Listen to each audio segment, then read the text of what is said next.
আরও 33 বছর বাকি। তখন কি প্রভাত জানতেন যে তিনি জীবনানন্দের প্রতি অমেয় তৃষ্ণা আর গভীর ভালোবাসা নিয়ে নিজেই তুলে নেবেন কবি জীবনী রচনার ভার, যা প্রকাশিত হবে কবির জন্মশতবর্ষেই? যে কয়েকটি কবিতা পড়লাম অথবা যা পড়ব না, তার প্রায় সব কবিতাই কোনো না কোনো পত্রিকায় প্রকাশিত। কোন পত্রিকায় কোন সংখ্যায় তা প্রকাশিত তার কিছু কিছু লেখাও আছে প্রভাতের কবিতার ডায়েরিতে। এই ডায়েরির প্রথম পাতাতে লেখা আছে নিবেদিত উচ্চারণ। আরেকটি কবিতার ডায়েরির প্রথম পাতাতে দেখছি লেখা আমার বসন্ত। কবিতাগুলি বই হয়ে বেরোলে এইরকম নামে কি দিতে চাইতেন প্রভাত? কবিতা লেখার ফাঁকে সময় যাপন ছিল কবিতারই পাশে আঁকিবুকি কাটা। কবিতার কোনো লাইন কেটে দেওয়ার মধ্যেও কি রবীন্দ্র প্রভাব?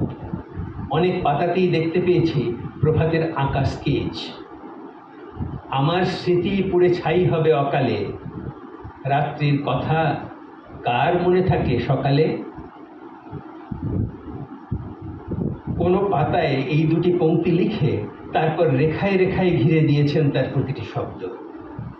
প্রভাতের একক কবিতার বই বিষণ্ণ প্রবাস বেরিয়ে যাওয়ার পরেও অনেক কবিতায় আশ্চর্য সব পংক্তি পাওয়া যায়। যেমন, পারত মেঘ জল দিয়ে ধুয়ে দাও, বড় নিদারুণ আগুনের এই তাপ, মল্লারে বেঁধে হৃদয়ের গান গাও, সুরের নুপুরে বৃষ্টির সংলাপ। এরকম পংক্তি কিন্তু লিখেছেন কোনো শীতের বেলায়। আবার কোথাও লিখছেন, কবে মনে নেই কোন সে হারানো লগ্ন মধুর দিনে, বিনা দামে শুধু প্রীতি বিনিময়ে নিয়েছিলে মোরে কিনে, কোথা চলে গেছ আকাশের পারে সুনীল সুখের দেশে, জানিনি সে পথ কত দুর্গম, কোথায় গিয়ে সে ভেসে। নিবেদিত উচ্চারণ নামে যে কবিতা লেখার ডায়েরি, সেখানে দেখছি মলাট খুলেই বাঁদিকে স্বামী বিবেকানন্দের একটা ছবি সাঁটা, আর বিবেকানন্দেরই একটি উদ্ধৃতি লেখা, বিস্তৃতি জীবন, সংকীর্ণতাই মৃত্যু। সংকীর্ণতামুক্ত জীবনের বিস্তৃতি নিয়ে প্রভাত কিভাবে ভাবতে চেয়েছেন তার পরিচয় পাওয়া যায় তার দিনলিপিতে আর কবিতায়। দিনলিপির ডায়েরি থেকে প্রভাতের যেসব উদ্ধৃতি একটু আগে পড়ছিলাম, তা কখনো লেখা হয়েছে গ্রামের বাড়িতে বসে, আবার কখনো উত্তর কলকাতার বাগবাজারে লক্ষ্মী দত্ত লেনে যে বাড়িতে প্রভাত আশ্রয় পেয়েছিলেন। অবশ্যই পরম আদরে ও স্নেহে সেখানে সাহিত্য চর্চা, সম্পাদনা ও গবেষণা কর্মের আরেক রকম স্ফুরণ ঘটে। সবচেয়ে বড় কথা, সারস্বত ভাবনার নানা দিগন্ত খুলে যায়। সেই বাড়িতেই ছিলেন প্রাজ্ঞ ও সাহিত্যানুরাগী কিছু মানুষ, যাদের নিত্য সাহচর্য, উৎসাহ ও পরামর্শ প্রভাতকে চিন্তার পাখা মেলবার পরিসর দিয়েছেন। এদের কথা আমার অন্য লেখায় আছে, বিশেষত যেখানে প্রভাতের যাত্রা চর্চা ও গবেষণা নিয়ে আলোচনা করেছি। এই পরিবার থেকে বীরেন্দ্রনাথ ভট্টাচার্যের সম্পাদনায় প্রকাশিত হয়েছিল অন্বিষ্ট পত্রিকা। তার সঙ্গে নিজেকে নিবিড়ভাবে জড়িয়ে নিয়েছিলেন প্রভাত। মুদ্রণ সৌকর্য, ছাপাখানার কর্মকাণ্ড, সম্পাদনা কর্ম, পত্রিকার বিষয়বিন্যাস, নতুন নতুন লেখক গবেষকদের সঙ্গে পরিচয়, এই অনেকটাই ঘটেছে এই অন্বিষ্ট পত্রিকার সূত্রে। 69-এর 26শে ফেব্রুয়ারি প্রভাত কলকাতায় বসে ডায়েরিতে লিখছেন, আজ ভোরে অন্বিষ্ট কাঁধে করে বয়ে এনেছি বাঁধাইকারের কাছ থেকে এতদিনের দীর্ঘ মন খারাপ এক নিমিষে মন্ত্রমুগ্ধের মতো পত্রিকা দর্শনে তরল হয়ে গেল। আজ বড় আনন্দের দিন। এই যে অন্বিষ্ট পত্রিকা কাঁধে করে বয়ে আনছেন, তিনি কোন প্রভাত? তার একটি পা শৈশব থেকেই দুর্বল। সেই পায়ে পরে নিতে হয় অত্যন্ত ভারী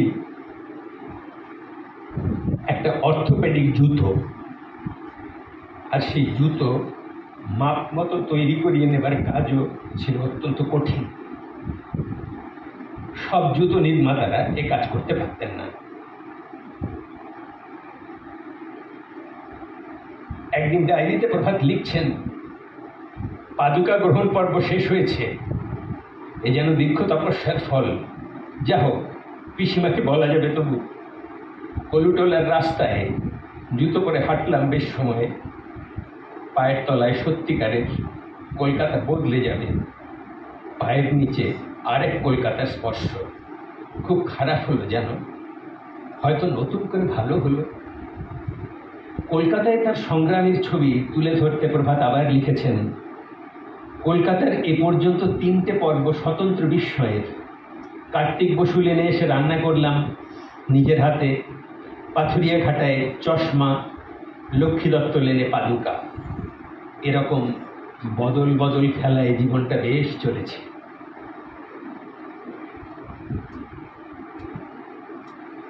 এরকম বদল প্রভাতের আর হয়েছে।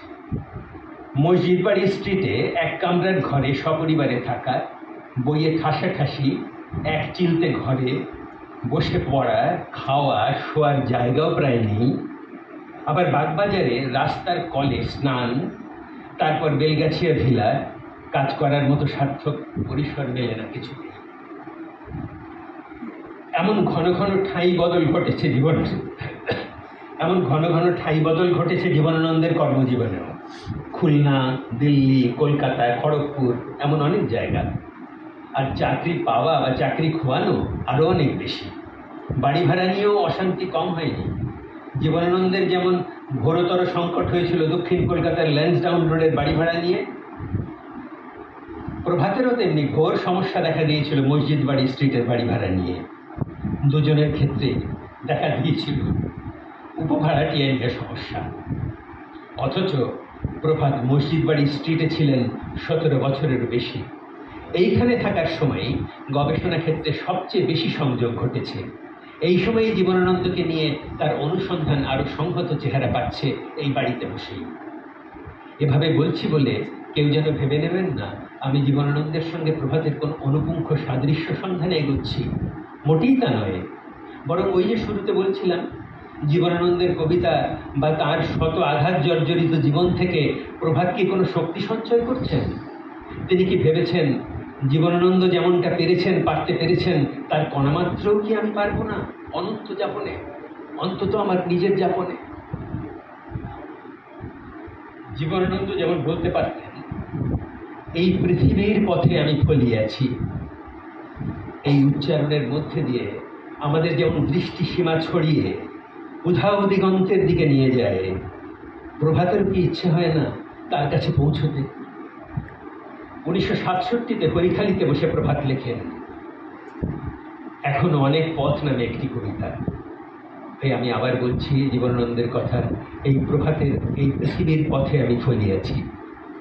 প্রভাত লিখছেন এখনো অনেক পথ, জাগরণে অগাধ প্রহর, এখনো অনেক পথ গ্রামগঞ্জ শহর নগর, এখনো অনেক পথ মনে মনে নানান কল্পনা, এখনো অনেক পথ চোখে চোখে চিত্রল বর্ণনা, এখনো অনেক পথ পায়ে পায়ে দূরের সফর, এখনো অনেক পথ ক্লান্তিহীন পথের নফর, এখনো অনেক পথ সুরে সুরে স্বরলিপি লেখা, এখনো অনেক পথ পথে পথে জীবনকে দেখা। আবার বলি, জীবনানন্দের সঙ্গে কোনো রকম সাদৃশ্য তো নয়ই, তার পাশে প্রভাতের কোনো সমীপতাও খুঁজতে চাইছি না আমি। বলতে চাইছি শুধু এইটুকুই যে গবেষণার জীবনে তার যে জীবনানন্দ মগ্নতা আর লগ্নতা, তার একটা মনন মূর্তি যেন কোথাও তৈরি হয়ে যাচ্ছে প্রভাতের মধ্যে। যে অন্বিষ্ট পত্রিকার কথা একটু আগেই বললাম, 60-এর দশকের শেষ পর্বে সেই পত্রিকাও প্রকাশ করেছে জীবনানন্দ সংখ্যা। এই পত্রিকার সঙ্গে যুক্ত প্রভাতের উপর দায়িত্ব পড়েছিল জীবনানন্দের জীবনপঞ্জি ও গ্রন্থপঞ্জি রচনার। এই কবিকে নিবিষ্ট মনে খোঁজা তো শুরু হয়েছিল তখন থেকেই। চেতনে অবচেতনে জীবনানন্দ তখন জড়িয়ে রেখেছেন প্রভাতকে, আর সেই জন্যই বোধহয় স্বপ্নে দেখেন জীবনানন্দকে। 1972-এ অন্বিষ্ট পত্রিকায় 13 বিশেষ সংখ্যায় সমুদ্র সফের শিরোনামে একটি ছোট গদ্য লিখেছিলেন প্রভাত। তখন পাঠকদের অনেকেই এই গদ্যের আরও একটি বৃহত্তর রূপ দেবার অনুরোধ করেন। সত্যি বলতে তখন থেকেই তার শুরু হয়েছিল সেই সব ব্যক্তিদের সঙ্গে কথা বলা যাদের সঙ্গে জীবনানন্দের প্রত্যক্ষ পরিচয়। এই কথা তাকে বলতেই হয়েছে, কারণ পরস্পর বিরোধী তথ্যের স্রোতে, উচ্ছ্বাসে, প্রগল্ভতায় প্রকৃত জীবনানন্দকে মুক্ত করা কঠিন হয়ে পড়েছিল। প্রভাত জানতেন জীবনানন্দ কবি হিসেবে তার জীবিতাবস্থায় যতটা অবহেলা পেয়েছিলেন, তার মৃত্যুর পরে সম্প্রতি তার চেয়ে অন্তত 10 গুণ বেশি মনোযোগের লক্ষ্য হয়ে উঠেছেন নিবন্ধক এবং গবেষকদের কাছে। এমনকি রবীন্দ্রনাথের পরে যে বাংলা কবিতার যুগ, আজকের দিনে তার নামেই চিহ্নিত হয়ে জীবনানন্দ যুগ হিসেবে অভিহিত। তাই মৃত্যুর প্রায় ৩.৫ দশক পরে তিনি বাঙালির স্বভাব বিস্মৃতির অতল তলে তলিয়ে না গিয়ে পুরাতন রচনাবলীর পাশাপাশি অপ্রকাশিত নবনব রচনা সম্ভারে প্রতি মুহূর্তে যে নতুনভাবে নতুন জগৎ তৈরি করে চলেছেন তার পাঠক মহলে, তা সামগ্রিকভাবে বাংলা কাব্যেরই গৌরব। এই কথা প্রভাত লিখেছেন ১৯৮৮-তে প্রকাশিত জীবনানন্দ চর্চার সমস্যা নামে ছোট বইটিতে। বইটি ছোট, কিন্তু একজন গবেষকের সামনে জীবনানন্দের ছড়ানো জীবন এবং সেই জীবন নিয়ে নানাজনের ছড়ানো গল্প, ঘটনা এবং রটনা যে সংকট তৈরি করেছিল তা আভাসিত হয়েছে বইটিতে। যদিও তখনও প্রধানত গদ্যে ও পদ্যে অপ্রকাশিত জীবনানন্দকে আরও যেভাবে পাচ্ছিলাম আমরা, প্রভাতের মনে তখনও আশা ছিল আড়ালে থাকা জীবনানন্দের রচনার স্তূপের ভেতর থেকে হয়তো তার একখানা আত্মজীবনীও বেরিয়ে আসতে পারে। কিন্তু বাস্তবে ঘটেনি তা। গদ্যকার জীবনানন্দকে আমরা বড় করেই আবিষ্কার করতে পেরেছি, তবে মেলেনি কোনো আত্মজীবনী। আমার কেবলই মনে হয় জীবনানন্দের প্রতি প্রভাতের টান তীব্রতর হয়েছে অনেকটাই বুদ্ধদেব বসুর জন্য। তার কবিতা পত্রিকায় জীবনানন্দের কবিতা ছেপেছেন বলে নয়, রবীন্দ্রোত্তর সময়ে জীবনানন্দকে বিভিন্ন আসন দিতে চেয়েছেন বলে, একটা ভিন্ন আসন দিতে চেয়েছেন বলে। জীবনানন্দ সম্পর্কে বুদ্ধদেবের মন্তব্য বিশ্লেষণ ছিল প্রভাতের ভরসার জায়গা। কে বলতে পারে প্রভাত যেভাবে ভাবতে চেয়েছেন তারই হয়তো সার্থক বিশ্লেষণী রূপ দিয়েছেন বুদ্ধদেব। তাকে বিশেষভাবে মান্যতা দিতেই জীবনানন্দ চর্চার সমস্যা বইটিতে একটি মাত্র প্রারম্ভিক রচনা নিয়েছেন, এবং তা বুদ্ধদেবের।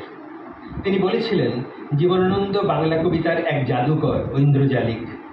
আজকের দিনেও যখন তার মরণোত্তর খ্যাতি জ্যামিতিক বেগে বিবর্ধমান, তখন তরুণ বাংলার কাব্যের জমি জীবনানন্দীয় মুদ্রাদোষে আচ্ছন্ন। তখনও মানতেই হবে যে তিনি আলাদা ও কিছুটা যেন অদ্ভুত, আশ্চর্য, আক্ষরিক অর্থে অতুলনীয়। বুদ্ধদেব আরও জোরের সঙ্গে অন্যত্র বলেছেন জীবনানন্দকে বাদ দিয়ে ১৯৩০-এর পরবর্তী বাংলা কাব্যের কোনো সম্পূর্ণ আলোচনা হতেই পারে না। রবীন্দ্রনাথ যে জীবনানন্দের কবিতার ভাষাভঙ্গি ও কাব্যরূপতা নিয়ে সবসময় তার পছন্দ ব্যক্ত করেছেন এমন কথা নয়, বরং একটু সমালোচনাও করেছেন। কিন্তু রবীন্দ্রনাথ যে বাংলা কাব্য পরিচয় বইটি সম্পাদনা করেন, সেখানেও অন্তর্ভুক্ত করেছেন জীবনানন্দের কবিতা। কবিতাটির নাম মৃত্যুর আগে, ঠিক যেমন অন্তর্ভুক্ত হয়েছে স্বামী বিবেকানন্দের কবিতাও সখার প্রতি। মনে হয় জীবনানন্দ চর্চায় বুদ্ধদেবকে এতখানি নির্ভর করার জোরেই প্রভাতের কবিতা পত্রিকা নিয়েও অনুসন্ধান চালানোর প্রবল ইচ্ছে জাগে। কারণ এই পত্রিকা বাংলা কবিতার ইতিহাসে একটা মাইল ফলক, রবীন্দ্রোত্তর কাব্যভাবনায় ভিন্ন পথের পথিক। তাই যে বছরে প্রভাতের জীবনানন্দ চর্চার সমস্যা বইটি বের হতে দেখি, তার পরের বছরেই প্রকাশিত হয় কবিতা পত্রিকার সূচিগত ইতিহাস বইটিও। এই সব কাজের কথা ভাবতে ভাবতেই কি প্রভাত নিজের কবিতার জগৎ থেকে সরে যাচ্ছিলেন একটু একটু করে, নাকি কাজের এক বৃহৎ ক্ষেত্রে জড়িয়ে পড়েছেন বলে কবিতাই ছুটি নিতে চাইছে তার কাছ থেকে?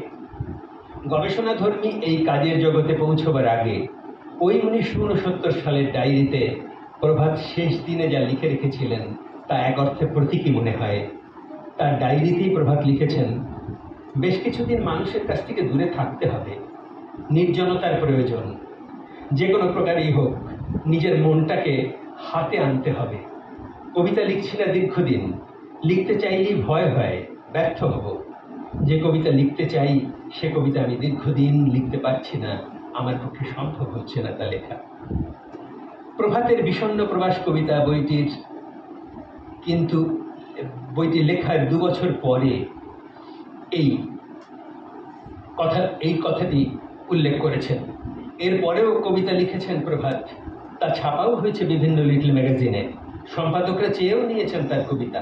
তখনও লিখেছেন কিন্তু এইরকম পংক্তি, যেমন এই প্রথম তোমার চোখের ওপারে দেখলাম আকাশের গলিত আঁধার, রাত্রির নীরব চাঁদ মুছে গেল তোমার বিশ্রামে, ছাদের কার্নিশে বড় একা তুমি যখন চিন্তায়, চিবুকের ব্যথা জলে, তুমি কিংবা তোমার গল্পের কাছে রাত্রি নত যেন। কবিতার এমন বেগবান সপ্রাণ জলাভূমি থেকে প্রভাত একটু একটু করে সরিয়ে নিলেন নিজেকে। জীবনানন্দ কবিতা লেখার সপক্ষে একটি লেখা লিখেছিলেন। তার শিরোনাম কেন লিখি। কি লিখেছিলেন সেখানে? তিনি লিখেছিলেন জীবনানন্দ একটি জায়গায়, কবিতা মানুষের জীবনে কল্যাণ মানুষকে অপরোক্ষভাবে চরিতার্থ করবার সুযোগ না দিয়ে বরং জীবনের স্বর্গ ও আঘাটা সবেরই ভয়াবহ স্বাভাবিকতা ও স্বাভাবিক ভীষণতা আমাদের নিকটে পরিস্ফুট করে। আমাদের হৃদয়ে ভাবনা ও অভিজ্ঞতার সৎ কি অসৎ পরিণতির পক্ষে কৃষ্ণপক্ষের সূর্যের মতো উপস্থিত হয়। কৃষ্ণপক্ষের সূর্য বন্ধনীর মধ্যে আছে, ভেবে নেওয়া যায় যে এইরকম কৃষ্ণপক্ষের সূর্য আমাদের জ্ঞান পিপাসু স্বভাবকে সর্বতভাবে সব কথা জানিয়ে দেবার চেষ্টা করে, আমাদের ভাবনাকে সর্বমানবীয় পরিসর দেয়, অভিজ্ঞতায় আত্মপ্রসাদের ভিতরে আত্মনাশ ও সকলের সর্বনাশ রয়েছে জানিয়ে দিয়ে তাকে মহত্তরভাবে গ্লানিহীন করে দিতে চায়, হৃদয়কে ক্রমশই বিশুদ্ধ করে। সর্বনাশের গ্লানিহীন মুক্তিপথের কবি জীবনানন্দ, তাই তিনি বিশুদ্ধতার কবি, নির্জনতার পুরোহিত। জীবনানন্দের কবিতার ভাব ভাস্কর্যের সঙ্গে স্বাভাবিকভাবে এই যুক্তি মিলে যায়, কিন্তু প্রভাতের কি যুক্তি আছে কবিতা থেকে সরে যাবার পক্ষে? তিনিও লিখেছেন তার ডায়েরিতে অনেক পরে, কেন লিখি নামে একটি ছোট কৈফিয়ত লিখেছেন। স্কুলে পড়ার সময় কবিতা লিখতে পারি কিনা 2-4 বার চেষ্টা করেছি, কিন্তু সফল হইনি। সফলতা এলো কলেজ জীবনে, যখন প্রবন্ধ প্রতিযোগিতায় প্রথম স্থান পেয়ে ছাত্র সংসদের পত্রিকায় সম্পাদক হলাম। বছর 3 পরে যখন কলকাতায় বিশ্ববিদ্যালয়ে জীবনে প্রবেশ করলাম, তখন শ্রুতি আন্দোলনের সঙ্গে অন্বিষ্ট অব্যয়, কালক্রম প্রভৃতি পত্রিকা গোষ্ঠীর সঙ্গে যুক্ত হই। তখন কবিতা লেখাই হয়ে ওঠে আমার নিত্যদিনের ধ্যান জ্ঞান। যদিও কি লিখবো, কেন লিখবো এসব প্রশ্ন জাগেনি, শুধু একটা ঘোরের মধ্যে দিয়ে যেতাম। বন্ধুরা সেসব প্রণয় কাব্য পড়ে প্রশংসা করত, তাতেই আপ্লুত থাকতাম। এরই মধ্যে কবিতা থেকে গদ্য লেখার একটা ঝোঁক তৈরি হলো। অন্বিষ্ট পত্রিকার সম্পাদক বীরেন্দ্র ভট্টাচার্যের নির্দেশে অবনীন্দ্রনাথ মানিক বন্দ্যোপাধ্যায় জীবনানন্দ বিশেষ সংখ্যার জন্য জীবনী লেখা দিয়ে আমার গদ্য চর্চার একরকম শুরু বলা যায়। এরকম কোনো সময়ই কিছুটা অকস্মাৎ আমি এক অত্যাশ্চর্য অভিজ্ঞতার সম্মুখীন হই। সজনীকান্ত দাশের সংগ্রহ যখন রবীন্দ্রভারতী বিশ্ববিদ্যালয়ের গ্রন্থাগারে একটা ঘরে অবহেলিত অবস্থায় পড়ে আছে দেখি, আমার চোখে পড়ল বুদ্ধদেব বসুর কবিতা পত্রিকার পুরো সেট। প্রথম দর্শনেই আমি মুগ্ধ। সে পত্রিকায় সম্পাদকীয় প্রবন্ধ কবিতা, প্রতি বিজ্ঞাপন কি যত্নে ছাপা। অভিভূত আমি সুযোগ পেয়েই সেই রত্নরাজির মধ্যে আত্মহারা একদিন নিজের থেকেই প্রতিটি সংখ্যার সূচি তৈরিতে মন দিই। সেই কাজে এমনই লিপ্ত হয়ে পড়ি, এমনই আনন্দ পাই, অকারণ মনে হয় কবিতা লেখার জন্য শ্রম। আমার কাজ হয়ে উঠল গ্রন্থাগারে ঘুরে ঘুরে পুরনো সব পত্রপত্রিকার সূচি ও ইতিহাস তৈরি করা। মনে মনে স্থির করলাম, একটি কবিতা লেখার যে আনন্দ, ঠিক সেটাই যেন এই শুষ্ক কাজের মধ্যে দিয়ে আমি আহরণ করতে পারি। যে অনির্বচনীয় সুখ একমাত্র কোনো সফল কবিতা লেখার পর অনুভূত হয়, একটা সূচি সম্পূর্ণ করলে সেটাই প্রাপ্ত হয়। এই বিশ্বাসে আজও এই বার্ধক্যেও আমি নতুন করে বাঁচি। স্বীকার করি, ছাপার হরফে প্রবন্ধ লিখেছি অজস্র, কিন্তু সেসব লেখায় অভিনিবেশযোগ্য তথ্যাদির সন্নিবেশ কিংবা সত্যিকার কোনো উন্মোচন না করতে পারলে আমার আনন্দ আসে না। অত্যন্ত শ্রমসাধ্য জেনেও এই ধরনের লেখায় আমি নিরত আছি, কেননা আমার নিয়ত অধ্যবসায়ী মন একমাত্র প্রশংসাহীন জেনেও এই রকম লেখাতেও সন্তুষ্ট হতে পেরেছে। কিন্তু কবিতা নিয়েও প্রভাতের মনে প্রশ্ন জাগেনি কি? বলেছেন, সেই কবে কবিতার থেকে বিচ্ছিন্ন হয়েছি, কিন্তু এখনো কি কবিতার মধ্যে নেই? বুঝতে পারি 16 আনাই আছি, না হলে এই যে পাঠযোগ্য গদ্য লিখছি কি করে? এখনো তো যে কোনো নতুন কিংবা পুরনো সংখ্যা হাতে নিয়ে প্রথমেই কবিতাই পড়ি। কেন পড়ি? নিজের গদ্যে যাতে প্রাণ সঞ্চার করা যায়। যা লিখি, যেভাবে লিখি, কবিতার মধ্যে না থাকলে তা সম্ভব হতো না। ভেতরে কাব্য না থাকলে পাতার পর পাতা ওইসব লেখা কেবলই একটি তথ্যের স্তূপ হয়ে উঠত। এই যে অনুসরণ করা, যেখানে বারবার বলছেন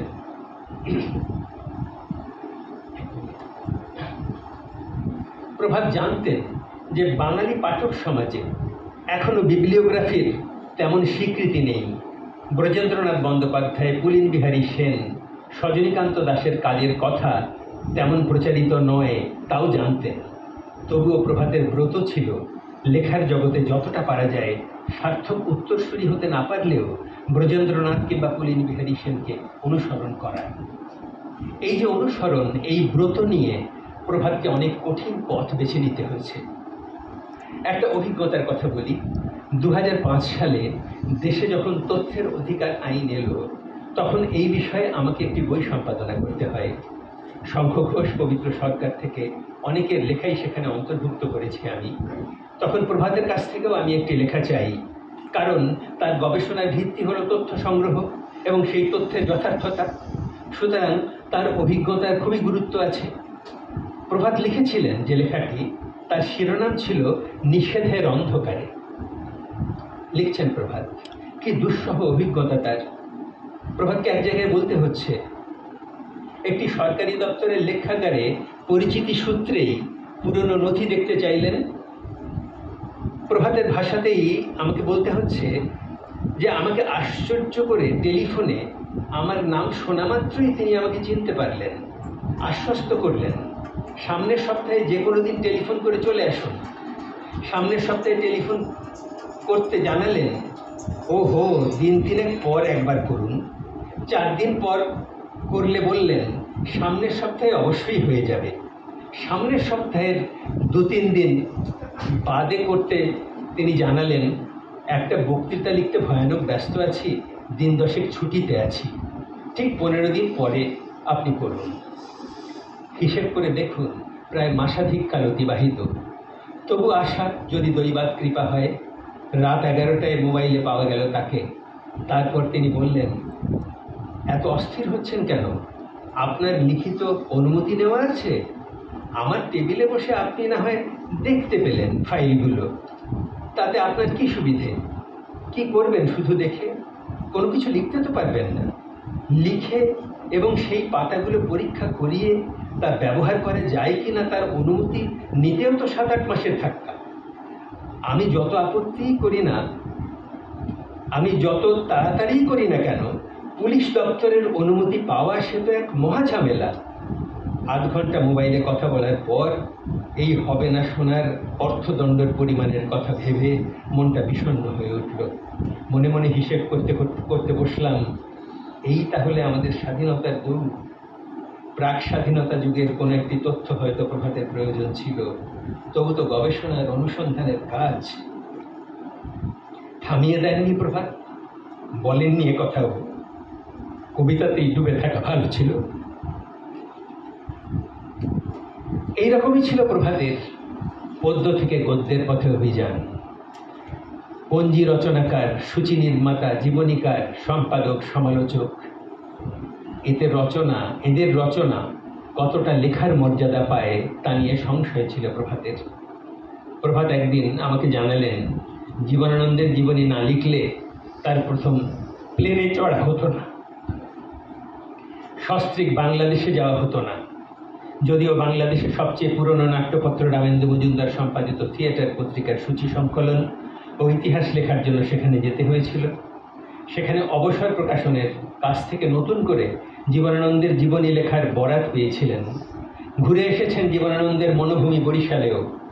জীবনানন্দের জীবনী তো শুধু নয়, বুদ্ধদেবের কবিতা পত্রিকারও আগে সঞ্জয় ভট্টাচার্য, প্রেমেন্দ্র মিত্রের নিরুক্ত কবিতা পত্রিকার সূচি সব কাজই মাথায় তুলে নিয়েছিলেন। এও কম বলা হলো। এর সঙ্গে সমান্তরাল উদ্দীপনায় আর কঠোর পরিশ্রমে যাত্রা থিয়েটারকেও নিয়ে এসেছেন তার অনুধ্যানের জগতে। এই বই তৈরি, সম্পাদনার কাজ, নিয়ত প্রবন্ধ লেখা, এসব তো সরিয়েই রাখলাম। তাছাড়া প্রভাতের এ সম্পর্কিত কাজ নিয়ে আমি আলাদা করে লিখেওছি। ঢাকা বাংলা একাডেমি থেকে প্রভাত চিঠিও পেয়েছিলেন তার প্রিয় লেখক বুদ্ধদেব বসুকে নিয়ে একটি বই লেখার। এক এক সময় এমন মনে হয়েছে প্রভাতের বিষয় ব্যাপ্তি এতখানি যে সাহিত্য জগতের যে কোনো ব্যক্তির সৃষ্টিকর্ম নিয়ে তিনি লিখতে পারতেন, এবং তার প্রমাণও পেয়েছি। জীবনানন্দ বুদ্ধদেব থেকে কবি কৃষ্ণচন্দ্র মজুমদার, এমন বহুজনকে নিয়ে লিখেছেন প্রভাত। যাত্রা জগতে অতি অল্প দিনের জন্য হলেও যে মানুষটি অবস্থান করেছেন তার খুঁটিনাটিও ছিল তার নখদর্পণে। একসময় বাংলাদেশে জাতীয় জাদুঘরের মহাপরিচালক ফয়জুল লতিফ চৌধুরী কলকাতার বাড়িতে এসে দুদিন প্রভাতের সাক্ষাৎকার নিয়ে গেছেন। এমন সাক্ষাৎকার দিয়েছেন আরও। কখনো তার প্রসঙ্গ জীবনানন্দ, বুদ্ধদেব, বাংলা কবিতার ইতিহাস, 20 শতকের সাময়িক পত্রের পালাবদলের ইতিহাস, আবার লোকসংস্কৃতির ক্ষেত্রে পট, পটুয়া, কৃষ্ণযাত্রা, থিয়েটার তো বটেই। সব ছাপিয়ে আজ শুধু জীবনানন্দকে কেন্দ্রে রেখে প্রভাতকে মনে করতে চাইছি একজন কবির জীবন ইতিহাস সামনে আনার জন্য তার পরিশ্রম কতটা তীব্র তীক্ষ্ণ হয়ে উঠতে পারে তার কিছুটা হলেও বুঝে নেওয়া। প্রভাত একবার বলেছিলেন, জীবনানন্দ দাশকে এত ভালোবেসেছি যে জীবনানন্দ সম্পর্কে সজনীকান্ত দাশের ব্যঙ্গবিদ্রুপ, অশালীন ভাষায় আক্রমণ আমাকে আহত করেছে। কিন্তু পরে ওরই ভেতর থেকে সজনীকান্তের নিজস্বতাও প্রভাত উপলব্ধি করেছেন, বিচারবোধের জন্য মনের দরজা খোলা রেখেছেন। তাই বলে জীবনানন্দের প্রতি তাঁর ভালোবাসা ও আবেগ কমেনি এতটুকু। যে প্রভাত প্রথম জীবনে কবিতা লেখার জন্য যথার্থ ক্লান্তির মধ্যে ডুবে যেতে চেয়েছেন, গবেষণায় অনুসন্ধানে সেই প্রভাত ছিলেন অক্লান্ত। জীবনানন্দ সম্পর্কে কণামাত্র তথ্য যার ঝুলিতে আছে বলে প্রভাত যখন কোনো খবর পেয়েছেন তখনই তার কাছে ছুটে গেছেন, নয়তো চিঠি লিখেছেন। জীবনানন্দ সমকালের এমন অনেক কবি লেখকের চিঠি একসময়ে তার টেবিলে আমি জমে উঠতে দেখেছি। সব দেখেছি বা জানি তাও বলতে পারি না। বেশিরভাগ চিঠিরই আদান প্রদান হয়েছে গত শতাব্দীর 80-র দশকে, জীবনানন্দ চর্চার সমস্যা বইটা বেরোনোর আগে। প্রভাতের চিঠির উত্তরে কয়েকজনের চিঠির টুকরো অংশ আমি তুলে ধরছি। উত্তরে খানিকটা আন্দাজ করা যাবে প্রভাত কি জানতে চেয়েছেন বা তাদের লিখেছেন। 1985 সালে 27 এপ্রিল নীরেন্দ্রনাথ চক্রবর্তী লিখছেন, প্রভাতকে লিখছেন, আমাকে লেখা জীবনানন্দের চিঠি দুটি আপনি দেখেছেন। মূল চিঠি আজ খুঁজে পাওয়া শক্ত হবে। চিঠি দুটি যারা আমার কাছ থেকে নিয়েছিলেন তারা ফেরত দিয়েছেন বলে আমার মনে পড়ে না। জীবনানন্দ যখন বরিশাল থেকে কলকাতায় চলে আসেন তখন তার সঙ্গে আমার সাক্ষাৎ পরিচয়। সেই সময়টার কিছু ঘটনার কথা আপনাকে জানাতে পারি, কিন্তু তার কোনো পাথরে প্রমাণ তো নেই। এক, তার স্বাক্ষরিত ধূসর পাণ্ডুলিপির প্রথম সংস্করণের কপি ছাড়া। সকাল 8টায় আমি বাড়ি থেকে কর্মস্থলে রওনা হই। যে কোনো দিন দুপুরের 11টা থেকে 1টার মধ্যে আনন্দবাজার পত্রিকা অফিসে যদি চলে আসেন দেখা হতে পারে, রবিবার আমার ছুটি। অশোক মিত্র প্রভাতকে লিখছেন, আমার মা, অশোক মিত্রের মা জীবনানন্দের সঙ্গে পরিচয় ছিল। আমার মা এই ঠিকানায় থাকেন বলে নিউ আলিপুরের একটি ঠিকানা দিচ্ছেন। বরিশালে ব্রজমোহন কলেজের সূত্রে জীবনানন্দ দাশের পরিবারের সঙ্গে ওর পরিচয় ছিল, ওর মানে অশোক মিত্রের মার। কিন্তু আপনার কর্তব্যে উনি কতটা সাহায্য করতে পারবেন তা বলা মুশকিল। আরেকটি চিঠিতে অশোক মিত্র প্রভাতকে লিখছেন, আপনার পাঠানো পুস্তিকা দুটির জন্য কৃতজ্ঞতা জানাই। বিশেষ করে নিরুক্ত পত্রিকা নিয়ে এর আগে কোনো লেখা পড়িনি। আপনার প্রবন্ধটি তাই মস্ত আকর্ষণ। আশা করি পূর্বাশা ও নিরুক্ত এই উভয় পত্রিকার প্রকাশক সত্যপ্রসন্ন দত্ত মশাইকে প্রবন্ধটি পাঠিয়েছেন। উনি পড়ে খুবই খুশি হবেন। আপনি বাংলা কাব্যচর্চার যে অধ্যায় নিয়ে লিখেছেন সে সম্পর্কে আমার সামান্য কিছু স্মৃতি হয়তো প্রাসঙ্গিক, তবে এ কথাও সাক্ষাতেই বলা যায়, জীবনানন্দের বিভিন্ন আলোচনা সমালোচনা নির্ঘণ্টটি অনেকেরই কাজে দেবে। এই চিঠি সম্ভবত লিখেছেন ওই বছরেরই 15ই সেপ্টেম্বর, সালটা ঠিক বোঝা যাচ্ছে না চিঠিতে। কবিতা পত্রিকা, নিরুক্ত, অনেক পরে কৃত্তিবাস, শতভিসা, এমন আরও সব পত্রপত্রিকার খুঁটিনাটি বিষয়ে জানার জন্য প্রভাতকে কতজনকে যে চিঠি লিখেছেন প্রভাত, কত ব্যক্তি কত ব্যক্তিত্বের সঙ্গে যে সাক্ষাৎ করেছেন, একবার নয় একাধিকবার। তার হদিশ পাওয়া কঠিন। একমাত্র প্রভাতই জানাতে পারতেন সে কথা। চিঠিগুলিকে ঘিরে সেই সব নেপথ্য অভিজ্ঞতা প্রভাত নিজে সংকলিত করে আমাদের হাতে তুলে দিয়ে গেলে তাও হতে পারত আর একটা বড় কাজ। এখনকার এই আলোচনায় প্রভাতকে যেহেতু ধরে রাখতে চাইছি জীবনানন্দকে ছুঁয়ে, তাই সেই সংক্রান্ত আর দু একটি চিঠির কথা হয়তো বলবো। একঘেয়েমির ভার এড়াবার জন্য বেশি চিঠি আপাতত টেনে আনবো না। বিশিষ্ট লেখক সুরজিৎ দাশগুপ্তর সঙ্গে প্রভাতের নিবিড়, বলতে গেলে পারিবারিক সম্পর্ক গড়ে উঠেছিল জীবনানন্দকে ঘিরেই। কারণ সুরজিৎ দাশগুপ্তর সঙ্গেও জীবনানন্দের সখ্য ছিল। তাদের দুজনের মধ্যে শুধু মুখোমুখি কথা নয়, অনেক চিঠিপত্রের বিনিময় হয়েছে। জীবনানন্দের চিঠিপত্র নিয়ে প্রভাত, আপনারা জানেন যে পত্রালাপ নামে টিকা টিপ্পণী ও মূল্যবান ভূমিকা সহ একটি বই সম্পাদনা করেছেন। সেখানে সেই বইটি সুরজিৎ দাশগুপ্তকে লেখা জীবনানন্দের চিঠিগুলিও সেই বইতে বেরিয়েছে। বইটি সুরজিৎ এবং তার স্ত্রী মঞ্জু দাশগুপ্তকে উৎসর্গ করেছেন। সঙ্গত কারণেই এই সুরজিৎ দাশগুপ্তর কাছে প্রভাতকে পৌঁছতে হয়েছে, তাই অনেক চিঠি হয়তো তাদের মধ্যে বিনিময় হয়েছে। 1988 সালের 13ই আগস্ট একটি চিঠিতে সুরজিৎ দাশগুপ্ত প্রভাতকে লিখছেন একটি অংশ। তোমরা যেখানে সাজ চলে যাও, এটা কবিতার, জীবনানন্দের কবিতার লাইন একটি। তোমরা যেখানে সাজ চলে যাও জীবনানন্দ নিজে দিয়েছিলেন এবং পাণ্ডুলিপি শুদ্ধই কাইসুল হককে দিয়েছিলাম, আর কাইসুল হক শামসুরকে দিয়েছিলেন। এইরকমই মনে পড়ছে। আমাদের জলার্ক বলে একটি পত্রিকা ছিল, তার জন্য জীবনানন্দ দিয়েছিলেন লেখা। জলার্কতে জীবনানন্দের 3টি কবিতা বেরিয়েছিল। জলার্কর কপি সংগ্রহ করা কঠিন, যদি ন্যাশনাল লাইব্রেরিতে থাকে।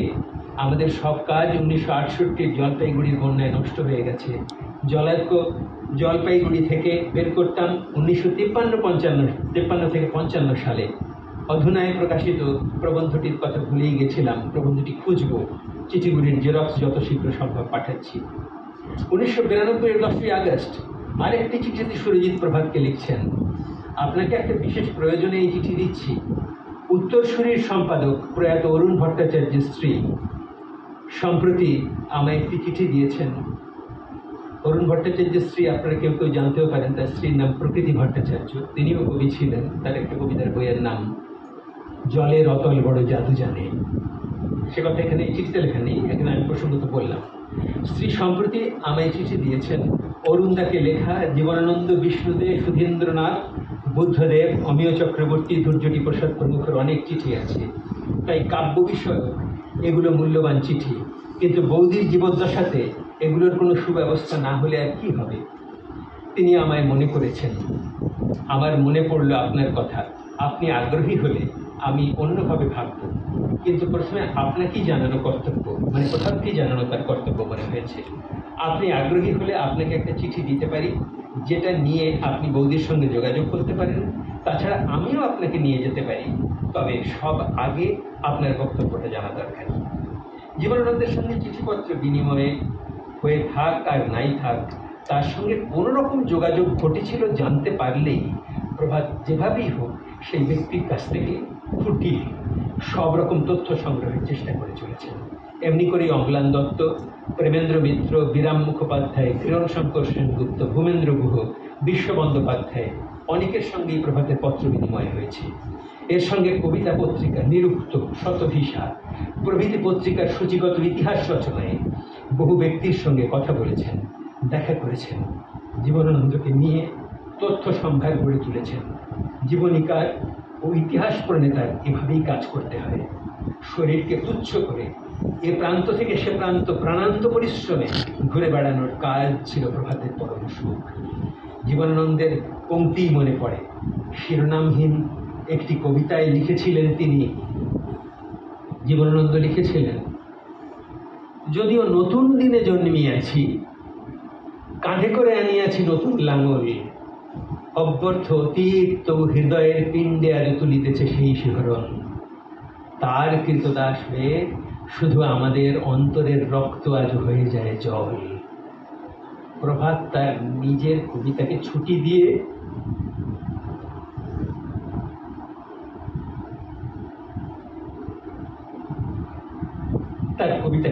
দিয়ে লাঙল হাতেই বেরিয়েছিলেন অব্যর্থ অতীতের সন্ধানে। হতে পারেন জীবনানন্দ, হতে পারেন বুদ্ধদেব, হতে পারে যাত্রা ও থিয়েটারের সুদীর্ঘ অতীত, তারই খননে নিত্য শিহরণ জাগ্রত প্রভাতের হৃদয়ে। তাই সদানন্দে কৃতদাসের মতো তার অন্তরের রক্ত জল করে দিয়েছে। অতীত মন্থনে ছিল তার পরম পাওয়া। জীবনানন্দরা ছিলেন ব্রাহ্ম, কিন্তু প্রাসঙ্গিক তথ্য জানার জন্য কলকাতায় সাধারণ ব্রাহ্ম সমাজেও গিয়েছিলেন প্রভাত। একদিন আমি ছিলাম তার সঙ্গে। লক্ষ্য করেছি অতি সামান্য অনামাত্র একটি তথ্য যাচাই করবার জন্য প্রভাতের কিরকম ব্যাকুলতা।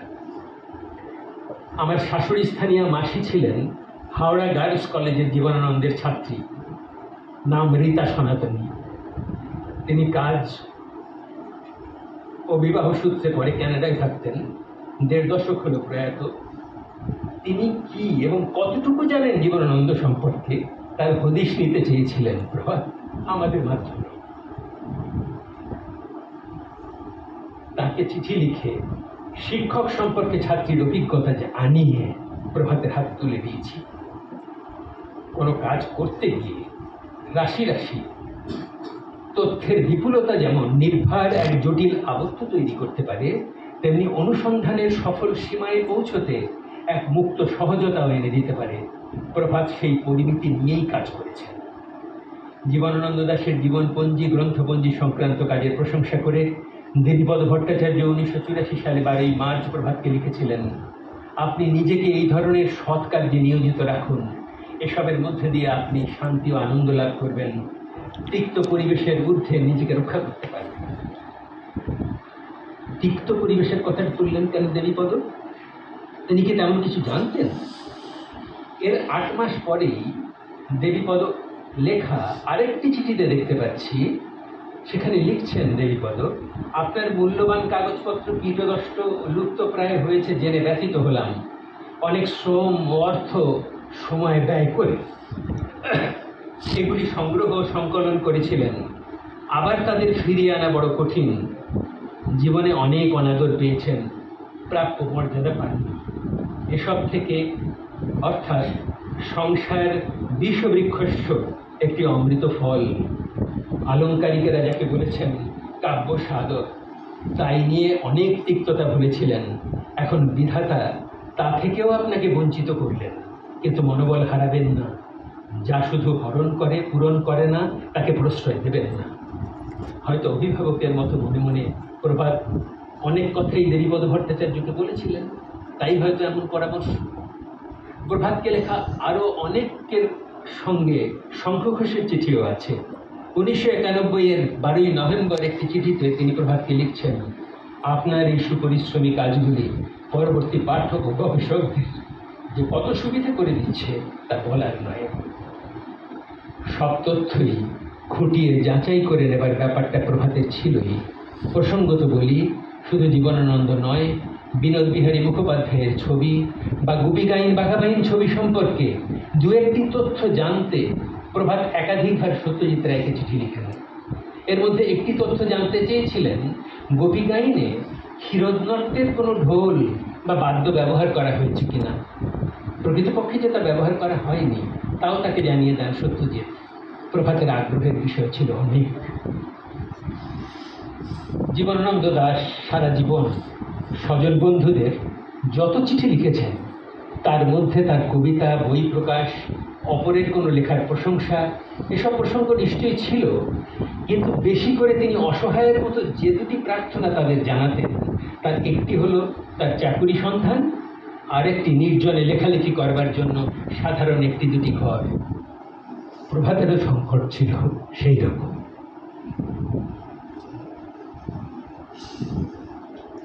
বিশেষ করে একটু পড়াশুনো এবং লেখালেখির জন্য কলকাতার একটু প্রশস্ত ঘর, এজন্য মুখে বলেছেন অনেকবারই, কিন্তু লিখেছেন কজনকে আমি জানি না। প্রভাতের লেখায় গবেষণা কাজে আকৃষ্ট হয়ে তার সঙ্গে পরিচিত ঘনিষ্ঠ সম্পর্কে জড়িয়ে যান লেখক সত্যপ্রিয় ঘোষ। প্রভাত যখন বাগবাজারে অত্যন্ত ছোট পরিসরে একটি ঘরে সপরিবারে ভাড়া থাকতেন, তখন প্রভাতের স্ত্রী উজ্জ্বলাকে রাস্তা থেকে ঘরে বালতি বালতি জল টেনে আনতে দেখে খুবই বিমর্ষ হয়ে তিনি ফিরে যান এবং তার অনুজ সত্যপ্রিয় ঘোষ তার অনুজ শঙ্কর ঘোষকে বলেন, কিরে, প্রভাতের জন্য কি একটা সরকারি আবাসনের ব্যবস্থা করা যায়? ব্যবস্থা হয়েছিল, কিন্তু সময় লেগে গিয়েছিল অনেক। সরকারি ব্যবস্থা তো। মহিষাদল রাজ কলেজে প্রভাত যখন পড়েন, সেই সময়ে কলকাতা এক বন্ধুর সঙ্গে গোলপার্ক রামকৃষ্ণ মিশনে এসেছিলেন একটি বক্তৃতা প্রতিযোগিতায় অংশ নিতে। তখন তার মনে বিশ্বাস জন্মেছিল যে তিনি পারবেন এই বক্তৃতা দিতে। সেই বছরটা ছিল বিবেকানন্দের জন্ম শতবর্ষ। তারই কয়েকদিন আগে গোলপার্কের বাড়িটির উদ্বোধন হয়েছে। সেটাই ছিল কলকাতার কোনো মঞ্চে তার দাঁড়ানোর প্রথম সুযোগ। বলতে উঠে ৩-৪টি বাক্য বলার পর বক্তৃতা মঞ্চ থেকে বক্তৃতা অসমাপ্ত রেখে প্রভাত নেমে আসেন। বোধহয় আত্মধিক্ষারে, ব্যর্থতায় বা ম্লান মুখে নেমে আসা। আর আমার মনে হয় নাগরিকতার হাওয়ায় সেদিন তার মনে হয়তো কোনো এক রকমের কুণ্ঠা জেগেছিল, কারণ প্রভাত এর পরে অনেক বক্তৃতাতেই পুরস্কার ছিনিয়ে এনেছেন। প্রভাতের স্কুল বয়স থেকেই রামকৃষ্ণ বিবেকানন্দের প্রতি অগাধ শ্রদ্ধা। এই শ্রদ্ধা ও ভক্তি তাকে শক্তি দিয়েছে, তা প্রভাতের মুখেই শুনে নেওয়া যাক। আমি নিজে ঠাকুর শ্রী রামকৃষ্ণ ও শ্রী শ্রী মায়ের ভক্ত। আমার স্কুল জীবনে যে ছাত্রাবাসে আমি থাকতাম, সেখানে ঘটনাক্রমে ঠাকুর, মা, স্বামীজির অনুরাগী ভক্ত চিত্তরঞ্জন খাটুয়া নামে এক শিক্ষক এসেছিলেন। সেই সময় প্রতিদিন হস্টেলে সকাল সন্ধ্যায় প্রার্থনা হতো। আমি তখন 9-10-এ পড়ি। সেই প্রার্থনা এখনো চলেছে। কোথাও একটু আহত হলে, অপমানিত হলে, মন খারাপ হলে একটু বেদনা জাগে নিশ্চয়ই, কিন্তু আবার পর মুহূর্তে সব ভুলে একটা কাজের মধ্যে ঢুকে যেতে পারি। তখন সেই প্রাপ্তিটার কাছে মনে হয় সব কিছুই তুচ্ছ। আর আমার মনে হয় এই অবসর জীবনে প্রভাত যে এই বেলুড় বিদ্যা মন্দিরে শিক্ষকতার আহ্বানে সাড়া দিয়েছিলেন, সেখানে কাজ করেছে তার এই আত্মিক মুক্তিবোধ। আরেক রকম সার্থকতা পেয়েছিল তার জ্ঞান চর্চা। শুধু প্রভাতের দুটো অসত্য ভাষণের কথা মনে পড়ে, যে কথা প্রভাত সত্যি বলেন। একটি হলো, শৈশবে খেলার ছলে তার মস্ত বড় ক্ষতি। প্রভাত আমাদের জানাচ্ছেন, তখনকার জীবনে টাইফয়েড ছিল এক মারাত্মক অসুখ, অচিকিৎস। বাড়ির লোকজন মনে করত টাইফয়েড হওয়া মানেই শিশুর একটা অঙ্গহানি হবেই। আমারও সেই হিসেবে বাঁ পাটা দুর্বল হয়ে যায়। তারও 2-3 বছর পরে এক শীতের বিকেলে বন্ধুদের সঙ্গে খেলছি। একটু বেশি বয়সের একজন, সে একজনের বাহুমধ্য শক্ত মুঠিতে ধরে কিছুক্ষণ বনবন করে চরকির মতো ঘুরিয়ে ছেড়ে দিচ্ছে, আর নাগরদোলায় ঘোরার মতো বেশ কিছুটা সময় মাথা ঝিমঝিম ঝাপসা চোখে আচ্ছন্ন অবস্থাটাই একটা ধরনের তুরীয় আনন্দে মাতিয়ে রাখত।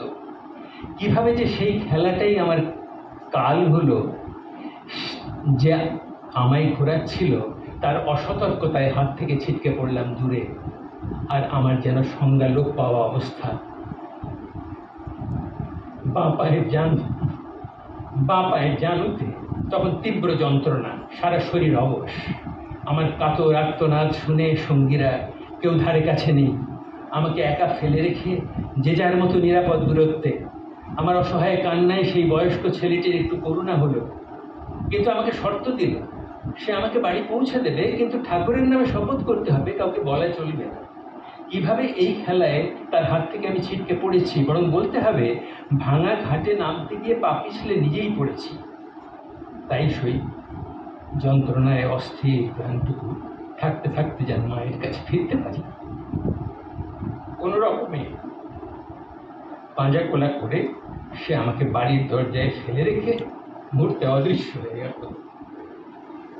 তারপর তো মাটি কাটা ঝুড়িকে দুলি বানিয়ে প্রভাতকে ভোরের কুয়াশা ঘেরা হাঁটা পথে 7-8 মাইল দূরে মহিষাদলের সরকারি হাসপাতালে নিয়ে যাওয়া হয়, যেখানে হাড়ের চিকিৎসা নেই। এরপরেও আছে ভুল চিকিৎসার গল্প। এই খেলা ঘিরেই প্রভাতকে সেদিন সত্য লুকোতে হয়েছিল জীবনের শেষ দিন পর্যন্ত। আর যে কথাটা আমার ভুলে যাওয়া সম্ভব নয়, সেটা হলো প্রভাত যেদিন গল ব্লাডার অপারেশনের জন্য হাসপাতালে যান, সেদিন ওই মুহূর্তেই আমি ফোন করি তাকে। বেরোবার মুহূর্তে প্রভাতের কণ্ঠস্বরে মনে হচ্ছিল তিনি যেন তখন পৃথিবীর সবচেয়ে উৎফুল্ল নাগরিক। 2 দিন পরে ফিরে এসেই আবার কাজে বসবেন, জমে থাকা কাজ ধরে ধরে সাজানো। সেই কাজের জন্যই ডাক্তারদের কাছে মাঝে মাঝেই তিনি আয়ু ভিক্ষা করতেন। ফিরে আসবেন বলে সেই যে গেলেন, আর ফের হল না। জীবনানন্দের মৃত্যু সংবাদে সঞ্জয় ভট্টাচার্যের সেই উচ্চারণটাই তখন আমার মনে এলো। মর্তের বন্দর থেকে একটি জাহাজ শান্তি পারাবারে চলে গেল। নমস্কার।